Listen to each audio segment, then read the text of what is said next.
All right. There we go. Cool. First off, I'm John. Uh, live in Missouri. I'm the owner of Bad Apple Customs. My name's Ray and owner of Defiant Customs in Richmond, Virginia. I don't. Richmond. I got Yeah. family that live out there. I do. I got Yeah. aunt and uncle that lives in Richmond, and then I got a couple. One of my cousins, one of their sons, he lives right around Richmond, and then I got another cousin that's real close to the area. Huh. Yeah. We're trying to hopefully get out of here soon. We're looking at property in North Carolina, so not much on the big city. I lived out west most of my life, so Richmond was a big change. Oh, I'm sure. Yep. But the wife's been back here forever, so she's kind of used to it. So, yep. There you go. Uh, all right. How did you first get into motorcycles and custom builds? Yeah. Well, that'll be a long story. So I was originally born in Deadwood, South Dakota, and grew up in Sturgis. Uh, both of my mom and dad are both motorcycle mechanics. Um, I've been all over the country, seen every national park, all the way up to Alaska, Canada, you name it, on motorcycle. So, and at a very young age, just the way my parents were, I grew up with having motorcycles in our house. That was just normal. So Yeah. when I would go to somebody else's house and they didn't have motorcycles in their house, I thought they were weird. You know, like what is wrong with you? Why do you not have motorcycles in here? Right. Um, and so yeah, at 16, we'd rode to Sturgis course from all over the country because we moved around a lot. But at 16, I moved or rode to Sturgis for the 50th motorcycle rally, the anniversary. At 16 years old on a Honda CB750, along with my mom and dad and my sister. And we did that trip and out there and back. And I had only been riding for about 2 weeks before that on a full size street bike. And so they threw my sister on the back and we loaded it down and we went to Sturgis and back to Washington. But since then, it's been ungod amount of miles. Oh yeah. But but yeah, just being around it all my life, it was just natural. I've been into a lot of things, cars, you name it, anything mechanical I've done. I've been into boats, you name it. But it wasn't until we got here to Richmond, I met my wife actually going to Sturgis in 2017. I was living on a sailboat in Hampton. My plan at that time was to go to the Caribbean and just get the hell away from here and just go sail around. And so I ended up buying a new Harley in 17. And I was like, my mom and dad were still living in Sturgis at the time. So I said, well, I'm going to ride back there, visit them, and just, take a nice long trip, cruise the country. I got a new bike and do that. As we were out there, or as I was out there on the bike, I met my wife online and we started talking. Well, she was living here in Richmond at the time, and I was in Hampton. I was like, when I come back, I have to go right through Richmond. I could stop and see you. We could meet, and and just go from there. So I got back here. I rode from St. Louis back to Richmond in one day, and I got here about 4:30 in the morning. And I messaged her and said, "Hey, I'm here." And she come running out, gave me a big hug and everything. 'Cause of course, we've been talking a lot, and so that was Saturday morning at 4:30 in the morning, and then Monday morning at 10 a.m. we were married, Oh and that was wait. 8 years ago. So Man. yeah, so we both do some crazy shit. It You know, happens. it's It like happens. hey, screw it. I mean, what's the worst that can happen? We've known each other 2 days. I mean, so but it's 8 years ago, and yeah, we've done a lot together. I mean, it's been crazy, but she's the one that kind of forced me into starting my own bike shop. She knew I could do it. I was just tired of working for somebody else and making money for them and Right. seeing that it was the same old stuff. They didn't want to do anything different. They didn't want to try to do anything custom. They just, it was whatever could be bolted on and just, I just wasn't with it. And so we started the shop and been building bikes. But then I had a young guy working for me, David Ole, and he was like, "Hey man, we should go to Georgia Grundle Run." He goes, "Yeah, it's like a chopper show," and I'm like, "Chopper show?" I was like, "Man, I didn't even know choppers were still like around a lot. It kind of phased out. And especially after the stuff in the 2000s, I was just like, man, that ain't even choppers. Them are yeah. But anyways, Joe Queens. and yeah, it was just everybody made like a copy. Um, so it's like, okay, yeah, that'd be cool. And he's like, yeah, we can go down there. We'll just go down and set up and see what it's like. And then he was like, we should build a chopper for the show. I was like, well, we might be able to do that. I go, well, when is it? Well, come to find out, it was in like 2 months. Oh I'm man. like, there ain't no way we're gonna build a chopper in 2 months. This ain't no way it's happening.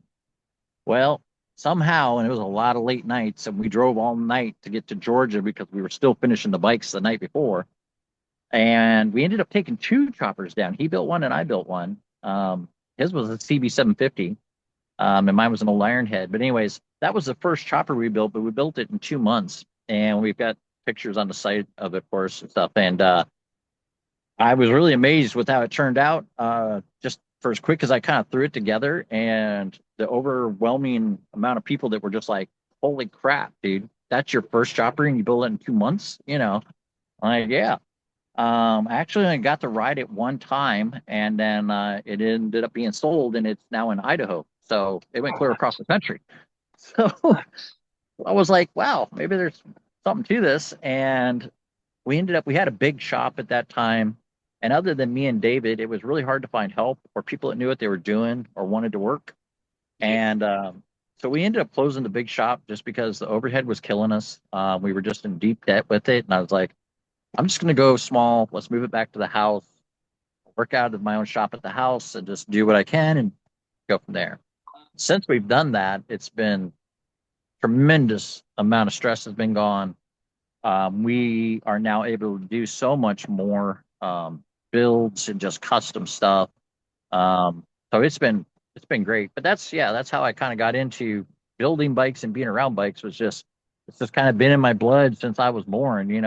Right. Especially when you grow up around Sturgis. I mean, where else, you're in the mecca of motorcycles, so you're gonna probably pick up something from it.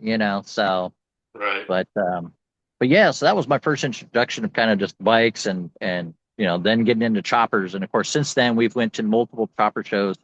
And now when I go back to Sturgis, which the last time was 2 years ago, I think, because the wife had never been, so I wanted to show her. And it's just Sturgis is just not what it was. Sturgis now is just a money grab. That's all it is. I guess. $15 for a burger and 20, it's insane. And I've seen what it's done. And, you know, the city, like even the locals, my aunt still lives there, and like she does a lot of like art and stuff like that. And Right. really nice, pretty stuff, paintings and stuff like that. And she just wanted to set them up in her yard, as a booth. She can't even do that. She has to get a vendor's license, which is thousands of dollars or anything. She owns her own property. It's just the city's just taking over where it's just become a money grab. Yeah. And it's not the bikers that really show up to me anymore. It's not the bikers of back in the day. You know, when I grew up there, I mean, we seen some shit. But we saw some really cool bikes that these guys rode across the country. That I mean, you looked at those bikes, you're like, that's insane. Right. Um, a buddy of mine rode a Suzuki GN 400, which is a single cylinder Suzuki from Washington State to Sturgis and back with me when we were 16. We went to the 50th. I mean, the thing rattled itself to death, but he had a ball. And it was because Yeah. he was riding there.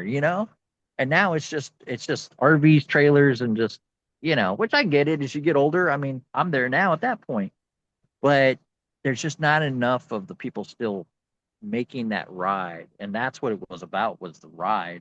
And so now when I see these chopper shows and it's like I see this younger generation of getting excited about it and doing it. And I'm like, dude, I was like, this is what it was about back in the day. I go to Right. these chopper shows and I'm just like, this is what Sturgis was like in the day. There's no attitudes. Nobody gives a shit what you ride.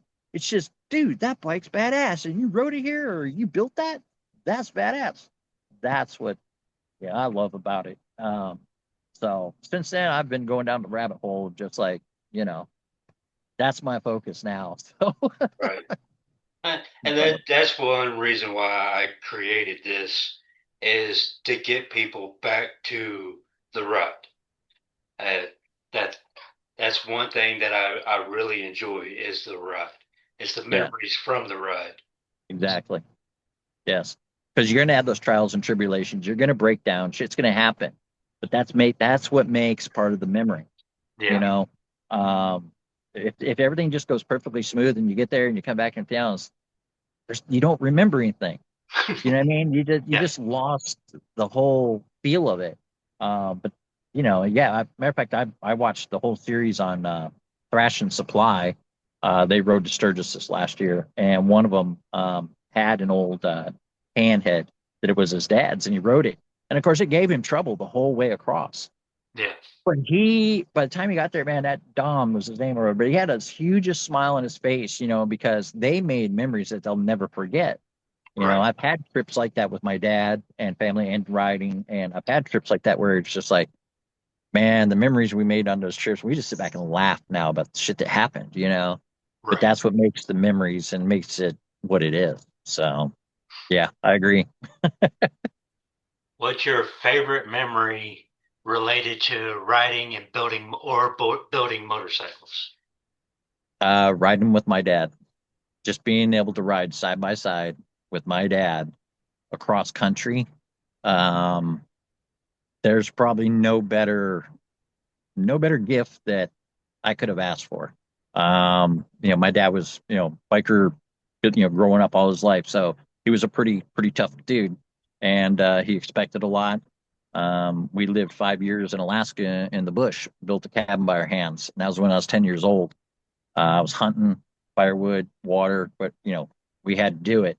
But he also instilled a work ethic in us and how to survive and a lot of good things. And along with, you know, teaching me, of course, and my mom and how to work on motorcycles, cars, and everything. But that right there, yeah, because when I was younger, we didn't have a great relationship. You know, it was kind of, oh man, this dude can't stand this fucking dude. He's always on my ass. You know, but now I understand why, of course, he was on my ass or stuff. You know, and made me do the things I did. But so yeah, as I got older, I really cherished that, like because me and him riding together, I mean, he's rode with a lot of people and clubs and everything, and he's always said there's nobody he'd rather ride with than just me and him side by side going down the road. Right. He's like, it's just you just can't explain it. So yeah, that's my greatest feeling to me. So Right. yep. You said you lived in Alaska. How Mhm. was that?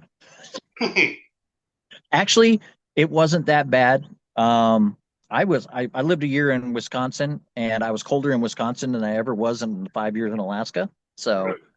yeah, it's just different, but it was also very exciting. I had a dog team. You know, 10 years old, I was out hunting. At 22, I'd go out, you know, hunting for rabbit and stuff like that, and it was exciting, you know. But building a cabin and just we had a lot of memories from that time. We didn't have no electricity, running water, no TV, nothing.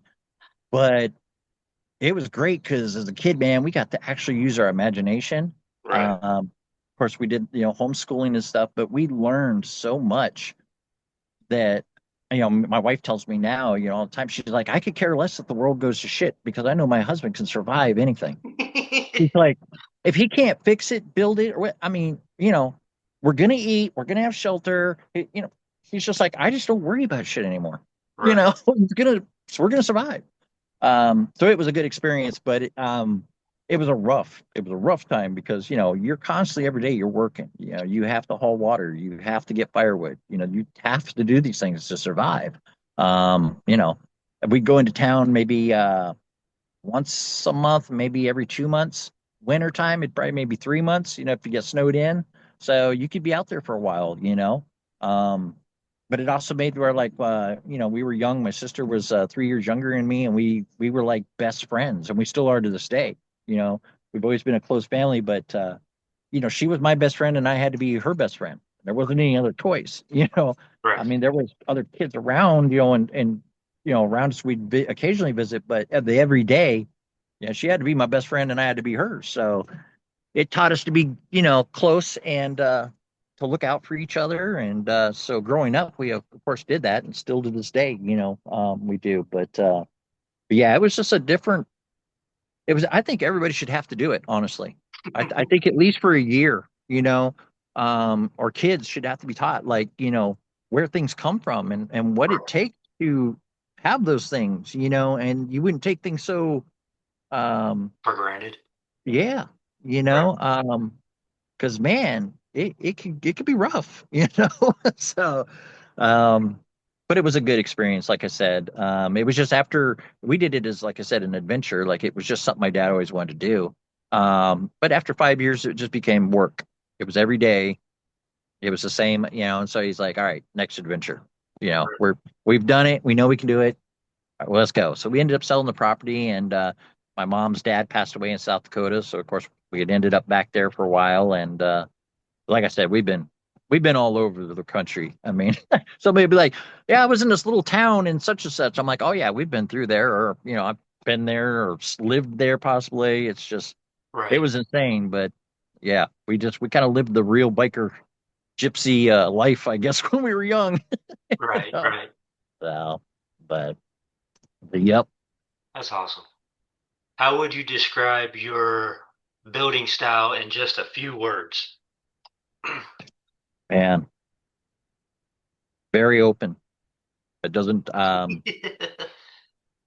built choppers to bobbers to cafe racers to. I mean, I don't care what it is. If it's got two wheels on it, four, I don't care, I'm interested in it and I'll build it. I don't have a particular style really. Um, yeah, I really haven't found that, like, oh, this is what I do normally. Right. No normal. Right. Yeah. What do you think sets your builds apart from others? Hmm, that's a good question. Uh, I try to keep as much originality as I can to it.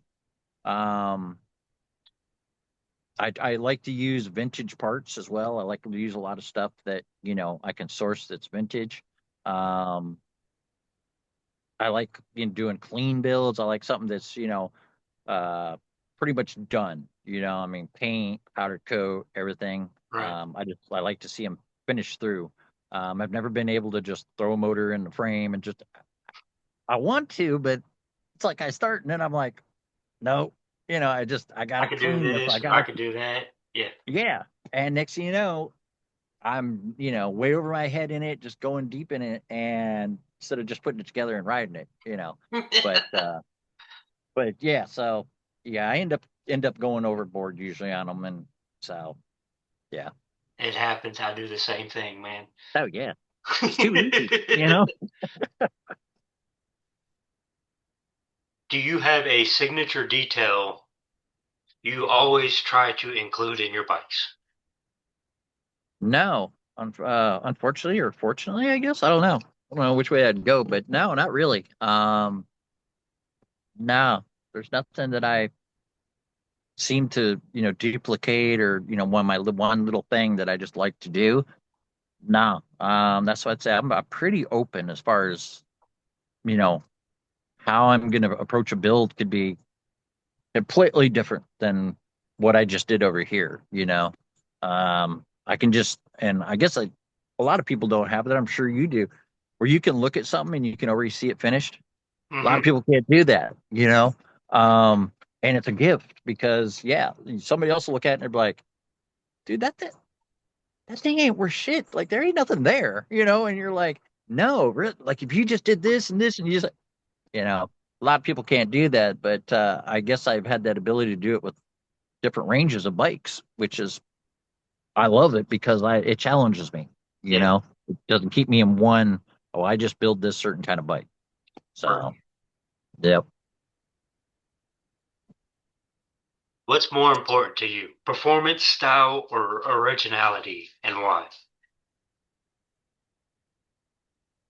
Performance is probably on my lowest part, just because I'm 53. So that part of my life is slowly, going away. Even though I have bikes that are, a lot of performance, yeah, it's cool to have it, but I'm too old now where when I twist that throttle, I double think about it. And I'm like, well, I don't know. When you're younger, you're just like twist the throttle, it'll all work out. Yeah. So, and then, man,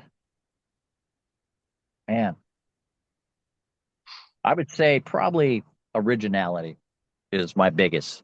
Um, just because I love seeing so many different kinds of bikes, and seeing what somebody else will do different, and where you're just like, holy crap, I had never thought about that. So I like something that makes me think and gives me ideas and is like, holy crap, that's a really great idea. So I love that about seeing some of these bikes is and how they do it, and some of the stuff's so simple, you're just like, you know, how Yeah. did I not think of that? But yeah, so yeah, the originality is really big to me. So, yep. That's awesome. What made you want to enter this competition? Um, Man, probably because I would like to I would like to see where it used to be with the chopper build offs. And get it to where it's like the little guys, the guys that nobody knows. We all know Billy Lane, we all know Indian Larry, we all know these guys.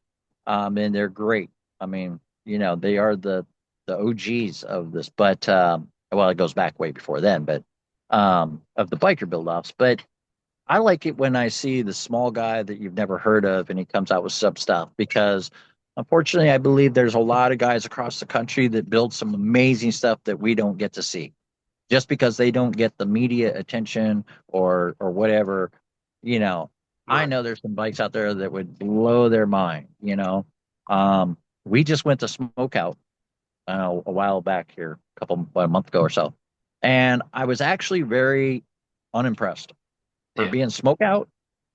It was like a lot of performance baggers and just it was just normal stuff you see every day. There were a couple nice choppers, but a lot of it was just like it didn't feel like a real chopper show. Like it just felt, and I mean the price was outrageous. It was like we spent like $550 just to stay in an open field. That wasn't including food, electricity. It was just camp and entry. That's a Right. lot of money, you know. Yeah, it is. And you're not getting nothing. And then I mean the food was overpriced. So to me, it felt like I was back at Sturgis.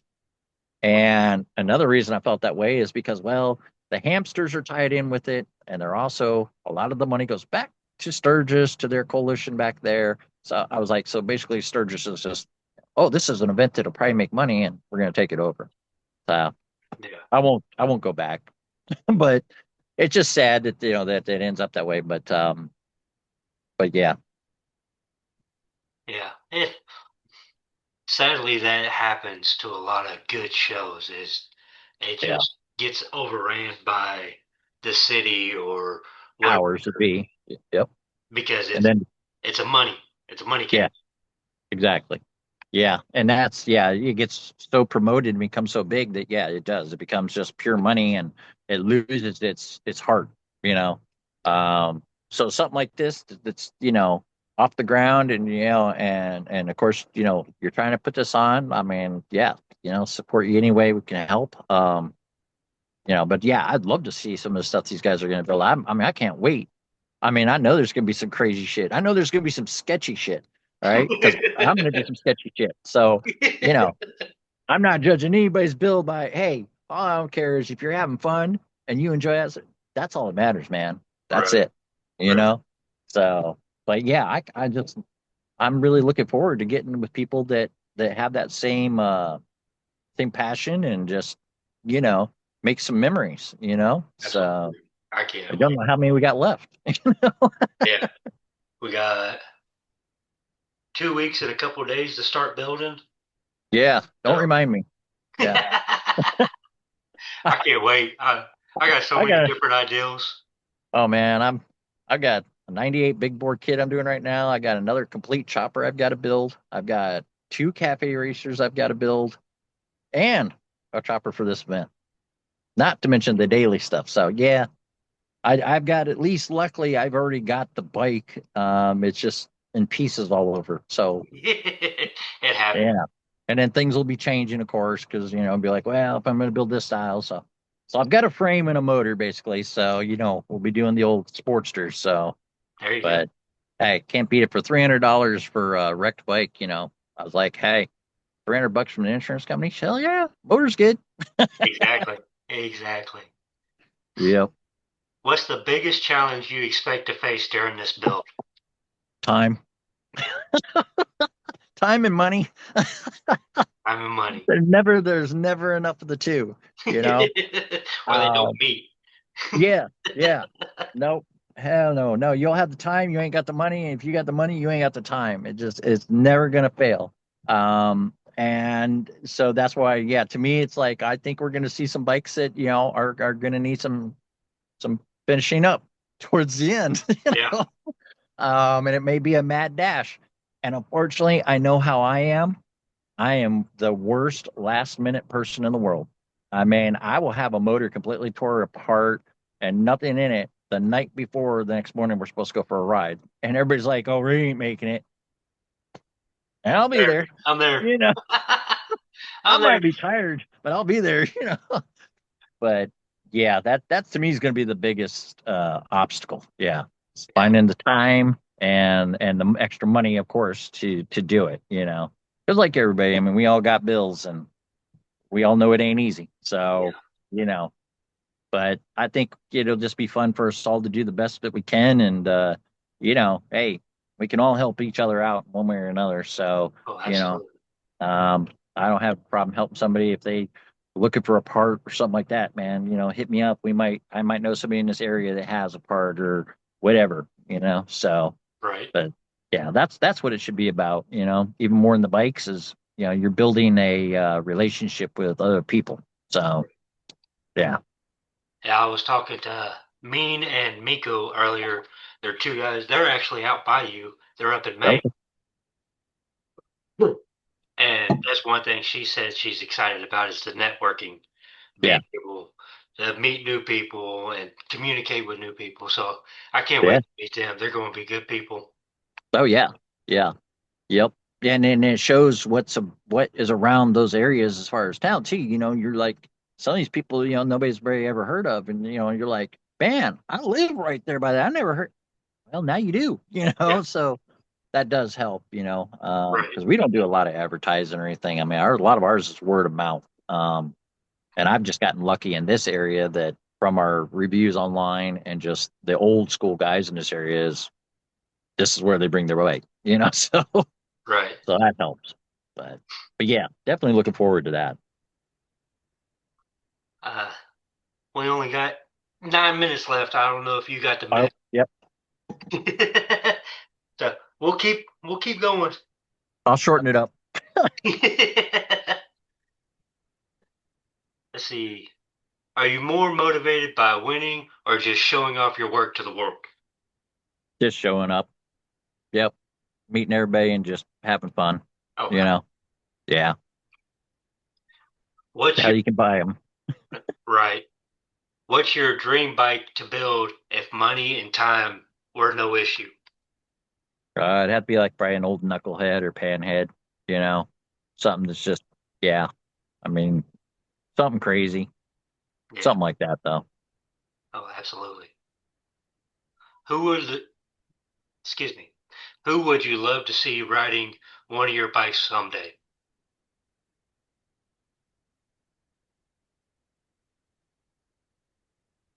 Damn, that's a good one. Um, wow. I can't. I mean, anybody that just enjoys it. You know. So I mean, yeah. I don't care if it's anybody famous or what, just as long as they're enjoying it and riding it. Don't let it sit in the garage. You Right, know, that's my biggest thing. I build them to ride, not to sit in the garage. Yeah, get out there and enjoy it. You know, I right. mean, that's what it's built for. You know, Absolutely. absolutely. Well, I'll do the same. Uh, there's a guy named Tim Skates, and I am trying to have him be one of the judges. I'm hoping to have him in Florida for Hmm. Oktoberfest. His name Tim Skates. Check him out. A phenomenal guy, and everything that he builds, it's out of a container.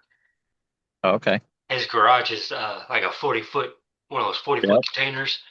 Yeah, I So got a buddy like that. it's awesome. Yep. I love the idea. I would love to have something like that. Right. Yeah, that's one thing we all need is more room. Yeah. Oh man. That's why we're looking at property in North Carolina. I'm like, man, I need some more room because it's just, yeah, trying to do this in a small garage is hard. Oh, I understand. My garage is, I think it's either 12 or 14 wide and Hmm. 20, 25 or 26 long. So Oh, it's, yours is yours is bigger than mine. oh, Yep. but yeah, it gets complicated at times when I got 4 or 5 bikes just sitting around. Oh yeah. Man, Yep. Plus tools and it. Yeah. Hmm. Yeah, it's always fun. Yep. uh, yeah. I mean, I can't wait to put on miles and make memories with you guys. That's what I want this about. It's the memory, Right. the networking, the getting the names out there for the little guys. So Yep. I do Yeah. appreciate you guys more than I could ever explain because it's y'all that is making this possible. So Well, you're making it possible, but you're just allowing us to, come along for the ride and and show what we can do. So, I mean, we appreciate that. I mean, I know it ain't easy. I've put on just local small stuff for events, and man, more power to you because I know it takes up a lot of your time and energy that you could be spending with your kids and family and stuff. So, you know, um, do what you can, but don't overdo it. So, you know what I I mean? I try not to, but I'm wide Yeah. open. I'm one of those wide open guys. I, hey, it's something that's in our blood, man. It's just too hard to shut it down, but yeah, sometimes we have to. I mean, the wife is always telling me like this weekend. I'm usually always in the shop, and she's like this weekend. She's just like, no, just chill out on the deck. Don't think about it. So of course I've still been out there and I've piddled here and there. It happens. It happens. Yeah, but yeah. So yeah, definitely looking forward though to it. And getting started on the build and getting some ideas already in my head and so yeah. So it'll definitely be a fun build and a fun time and can't wait to meet you guys all. Can't wait either, man. All right, I Yeah. hope you have a good day, man. You too, brother. Be safe and we'll talk to you soon. Oh, absolutely. All right. See you. Bye.